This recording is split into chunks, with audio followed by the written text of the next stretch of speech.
ये जो हीरोइन है इसे एहसास होता है कि इसे अपनी गलती का बहुत पछतावा है। ये सामने वाले को, वो उसका बचपन का प्यार होता है दोस्तों इसमें।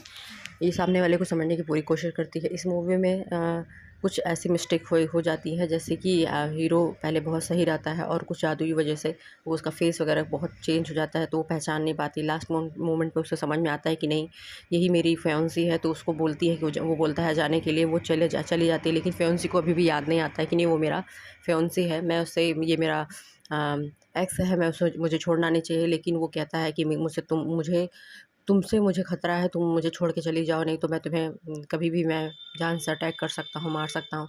फिर वो जाने की पूरी कोशिश करती हूँ, तभी सामने इतने सारे जो कैंडल होते हैं, जो चलते फिरते चीज़ होती हैं, सब उसको रोकने की पूरी कोशिश करती है कि मत जाओ मत जाओ, लेकिन वो फिर भी चली जाती है उसको छोड़ के। और ये यहाँ पे बहुत दुखी हो जाता है, और वहाँ पे जितने सामान रखे होते हैं, चलती फिरती चीज़ें होती है, सभी दुखी हो जाती है। और वो सब यही सोचते हैं कि उसके बगैर कैसे हम लोग रहेंगे, क्योंकि उसके रहने से महल में काफ़ी रौनक होती है।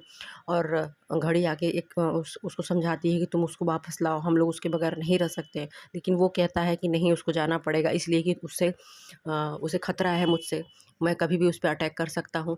लेकिन उसको बहुत समझाने के बाद भी घड़ी और जो चाय का प्याला होता है, वो काफ़ी इन दोनों को समझाते हैं, कन्विंस करते हैं, लेकिन वो समझने को लिए तैयार ही नहीं होता है।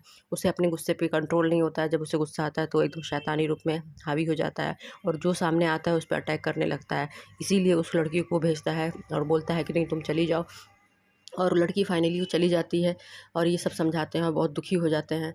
और उसके बाद लड़की वापस आ जाती है लास्ट मोमेंट पे। बहुत ही अच्छी मूवी है दोस्तों, आप लोग देखिएगा, सुपर।